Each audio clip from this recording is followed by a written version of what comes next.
Hi అండి అందరికీ. ఈరోజు ఒక చిన్న ఈవెంట్ ఉంటే వచ్చామండి.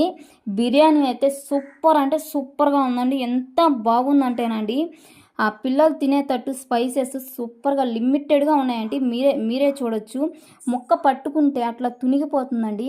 ఎంత మంచిగా కుక్ అయిందంటే చాలా బాగా కుక్ అయిందండి. మీకు కూడా ఈ రెసిపీ కావాలంటే చలో చూద్దాం రండి. ఒక కడాయి పెట్టుకొని దాంట్లో బిర్యానీకి కావాల్సిన సామాగ్రిని అంతా వేసుకోండి. దాంట్లోనే జీడిపప్పు మరిగింతాయండి. జీడిపప్పు బిర్యానీలోకి సూపర్గా ఉంటుంది. ఎర్రగడ్డలు అనేటివి బాగా గోల్డెన్ ఫ్రై అవ్వాలండి. దీంట్లోనే అల్లం వెల్లుల్లి పేస్ట్ వేసుకోవాలండి. అల్లం వెల్లుల్లి పేస్ట్ అనేది పచ్చి వాసన పోయేదాకా మనం ఖచ్చితంగా వేపాలండి. వేపితే మాత్రమే అల్లం వెల్లుల్లిలో ఉండే పేస్ట్లో స్మెల్ పోద్ది. దీంట్లో టమాటాలు బాగా వేసుకోండి టమాటాలు, ఎందుకంటే జ్యూసీగా వస్తుంది టమాటాలు వేసుకుంటే. దీంట్లోనే కొత్తిమీర పుదీనా కూడా వేసుకోండి.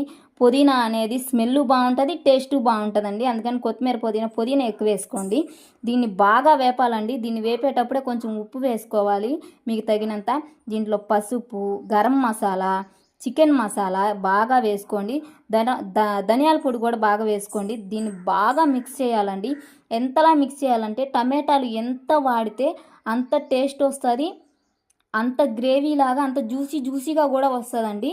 అందుకని చెప్పి టమాటాలు ఈ ఫ్లేవరు ఈ పొడిలు మొత్తం కలిసేటట్టు బాగా ఫ్రై చేయాలండి. ఆ తర్వాత దీంట్లో నీళ్ళు పోసుకొని దీంట్లోనే చికెన్ వేసుకొని బాగా మిక్స్ అయిన తర్వాత బియ్యం వేసుకొని అంతేనండి, బిర్యానీ తయారైపోతుంది.